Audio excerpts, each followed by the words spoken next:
El Señor esté con ustedes. Evangelio de nuestro Señor Jesucristo, según San Juan.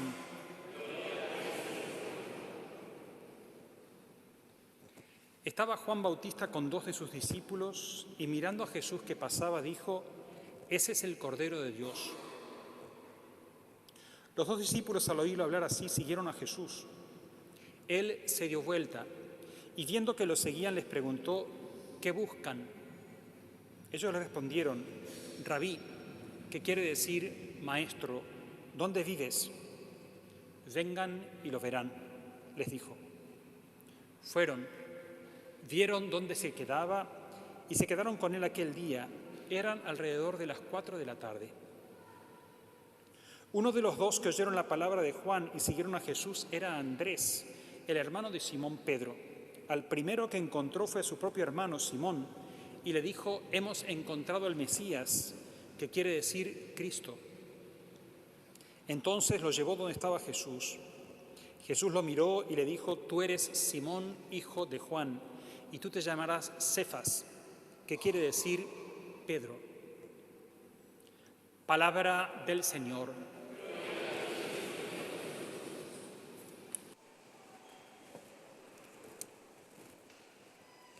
Señor, que nos alegrás el domingo y salís a nuestro encuentro para darnos tu vida y vida en abundancia. Danos tu Espíritu, que abra nuestras mentes y nuestros corazones para comprender el mensaje que nos das en tu palabra y para tener la fuerza y la alegría de llevarlo a nuestra vida. Amén. Venimos del tiempo de la Navidad y celebramos últimamente la manifestación, la Epifanía, que quiere decir la manifestación de Dios, de Jesús, al mundo a través de estos sabios de Oriente. E inmediatamente después, el domingo pasado, celebrábamos el bautismo, en el cual tenemos otra manifestación. Cuando Jesús se bautiza, se abre el cielo y el Padre manifiesta: «Tú eres mi Hijo muy amado, en quien me complazco». La manifestación al mundo, la manifestación a los discípulos. Y hoy tenemos otra manifestación de Juan Bautista, que viendo a Jesús que pasaba dice: «Miren, ese es el Cordero de Dios». Y en ese sentido, Juan Bautista es paralelo a la primera lectura, a Elí. Acuérdense, Samuel jovencito, un muchacho, vivía en el templo y escucha la voz del Señor que lo llama: «Samuel, Samuel». Y se va corriendo a Elí: «Aquí estoy porque me ha llamado». «Yo no te llamé, anda a acostarte». Segunda vez: «Samuel, aquí yo no te llamé». A la tercera vez, Elí se da cuenta que es Dios que lo llama y por eso le dice: «Si te vuelven a llamar, decí: aquí estoy, habla Señor, que tu siervo escucha». Es decir, Elí enseña a Samuel a escuchar y a reconocer la voz de Dios y a responderle. Y Juan Bautista les enseña, él que es profeta, les enseña quién es la palabra. Él es la voz. Yo soy la voz que clama en el desierto, pero viene a él la palabra y por eso lo señala. Ese es el Cordero de Dios. Y los discípulos entienden bien. Y cuando Juan les dice: «Ese es el Cordero de Dios», dejan sus discípulos, los discípulos de Juan dejan a Juan y se hacen discípulos de Jesús. Y en este sentido, Juan Bautista es una imagen de la Iglesia. La Iglesia no se señala a sí misma, sino que la Iglesia señala a Jesús. Y la Iglesia, como esposa, señala al esposo y señala la belleza y la fuerza del esposo. Y por eso el sentido de la Iglesia es anunciar a Jesús. El sentido que tiene la Iglesia es anunciar la belleza de Jesús y cumplir, como hacía Juan Bautista, ese Jesús. Y no solamente anuncia a Jesús, sino que lo sigue, y porque lo sigue, aprende como Jesús también a servir, y por eso la Iglesia se pone al servicio particularmente de los más necesitados. Y la Iglesia, como lo hace hoy, en esta ocasión, el domingo, da gloria a Dios, porque celebra a Jesús. Entonces, la Iglesia anuncia a Jesús, la Iglesia sirve, la Iglesia da gloria a Dios a través de la celebración, a través de la liturgia.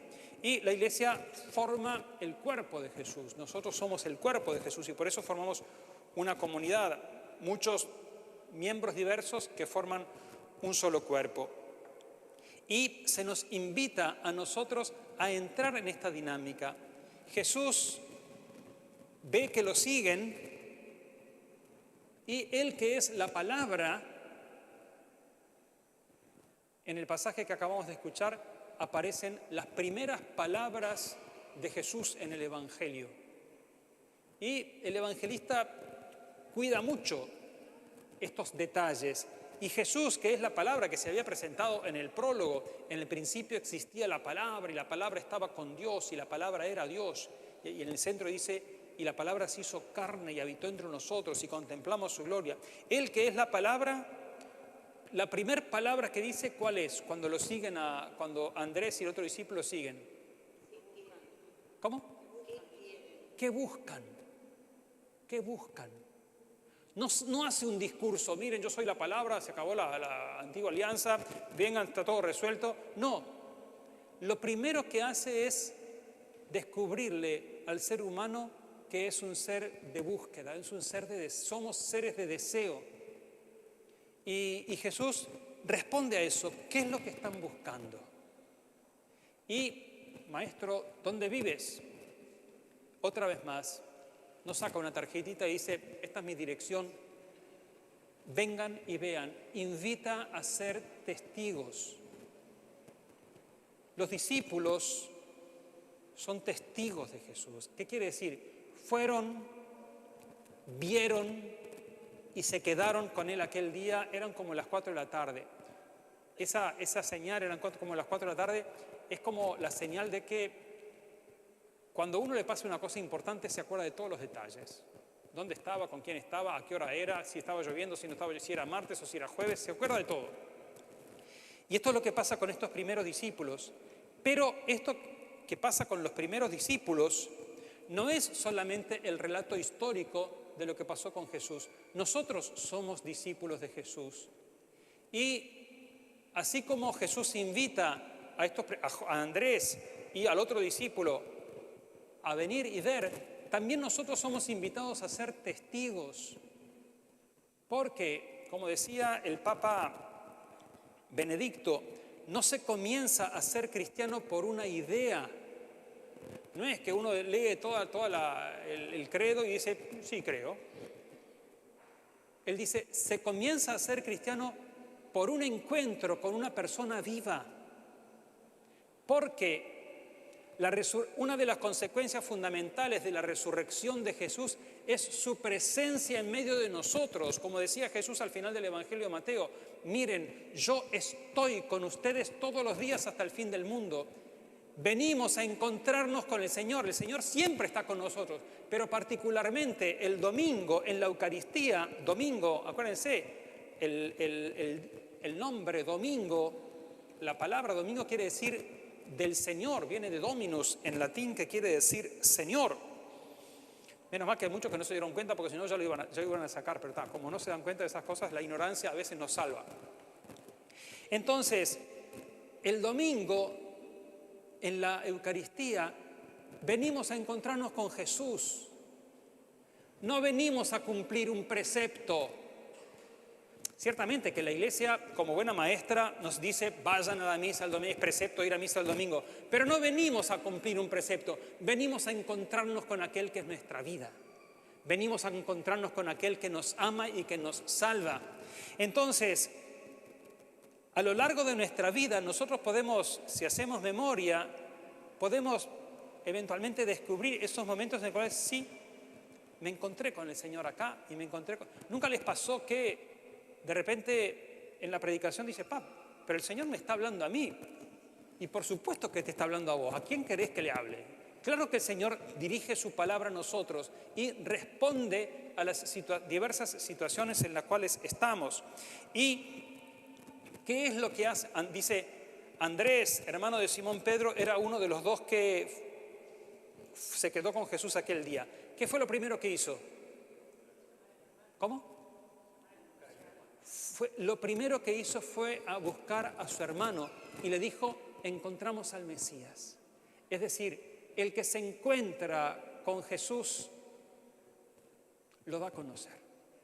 porque es una transformación tan grande que no nos podemos quedar con eso. Y ese encuentro no es simplemente me encontré con Jesús. Está cargado de tal manera que aquel que lo escucha sabe que le está hablando la verdad porque se hace testigo. El testimonio es el que comunica la fe. No es una serie de ideas. El que es testigo, el que se encuentra, el que se encontró con Jesús cuando dice Jesús está presente en medio de nosotros, lo dice con una fuerza que no la aprendió en un libro, que no la leyó en un lugar y dice, mira qué linda frase, voy a repetirla. El que se encontró con Jesús transmite con su palabra la experiencia esa. Y en esto sucede como en una parroquia que había un grupo muy piadoso de jóvenes que habían hecho un retiro lindísimo, todos estaban súper entusiasmados, entonces van al cura, el Antonio, en un español. Padre, queremos rezar para que usted reciba el Espíritu Santo. Entonces el padre Antonio dice, hijos, yo he recibido el Espíritu Santo el día de mi bautismo, he recibido el Espíritu Santo el día de mi confirmación, he recibido el Espíritu Santo el día de mi ordenación sacerdotal, ¿qué más queréis? Entonces los chiquillos miran y dicen, entonces vamos a rezar para que se le note.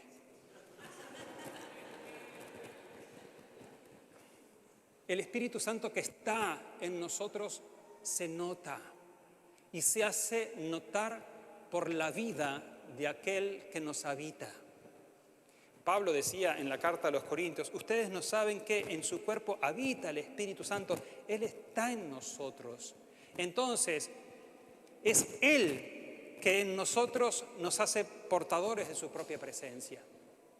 Y Jesús los llama a estos dos, se quedaron con Él aquel día, pero después Andrés y el otro discípulo, que probablemente sea el discípulo amado, está también con Él.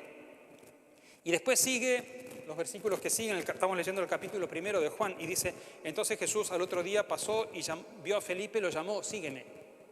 Y Felipe al primero que encontró fue a Natanael, y dice, hemos encontrado a aquel de quien habló Moisés en la ley y los profetas, Jesús de Nazaret, sí, de Nazaret. Entonces, Jesús, como leíamos el domingo pasado en el bautismo, que escucha, vos sos mi hijo amado, a partir de ahí empieza a gastarse para dar a conocer al Padre. Y ahí empieza la vida pública de Jesús, que evangeliza, que sana a los enfermos, que da vida a los muertos y que finalmente muere y resucita. Y Jesús está apasionado por llevar adelante la obra del Padre. Y Él, por supuesto que lo puede hacer todo Él, porque Él es el Hijo de Dios, lo puede hacer todo. Y sin embargo, no lo quiere hacer solo, sino que invita a estos discípulos, y después va a seguir invitando a otros más y a otras más, a participar particularmente de su misión. Entonces, esa invitación a Andrés, al otro discípulo, a Pedro, a Felipe y a Natanael, es la invitación que el Señor nos hace también a nosotros a participar de su propia obra. Y ahí tenemos que darnos cuenta que hay veces que tenemos un pecado, que es el pecado de la ambición. Pero nuestro pecado de ambición es por defecto, no es por exceso. Ambicionamos demasiado poco. Porque a veces ambicionamos, yo quisiera tener un mejor trabajo, quisiera tener una casa más linda, más plata, honra, poder, fama, etcétera, etcétera. Es demasiado poco eso. Nosotros somos hijos del Rey del cielo y la tierra. Somos compañeros de Jesús, amigos de Jesús. El Espíritu Santo que sopla y guía la historia está en nosotros. Esa es nuestra identidad. Si no somos conscientes de eso, estamos ambicionando demasiado poco. Entonces, cuando escuchamos esta palabra, tenemos que darnos cuenta de que el Señor está tocando nuestros corazones para decirnos, yo te invito a ser mi discípulo y mi amigo. Como va a decir un poquito más tarde en la última cena, ya no los llamo siervos porque el siervo no sabe lo que hace su Señor. A ustedes los llamo amigos, porque todo lo que escuché de mi Padre se lo di a conocer. Entonces, Jesús que es el Señor, el Rey, el que conduce la historia hacia su meta, Él nos hace a nosotros partícipes de su misión. Esa es nuestra identidad, esa es nuestra llamada. Vamos a darle gracias al Señor porque no se está con chiquitas, no anda con cosas chiquitas, sino que nos invita a nosotros a ser partícipes de esa misión de colaborar con Él en la renovación del mundo. Que el Señor nos conceda la gracia de entrar en ese misterio, de encontrarnos con Él, de sabernos llamados por Él y de dar nuestra vida para participar en esa misión.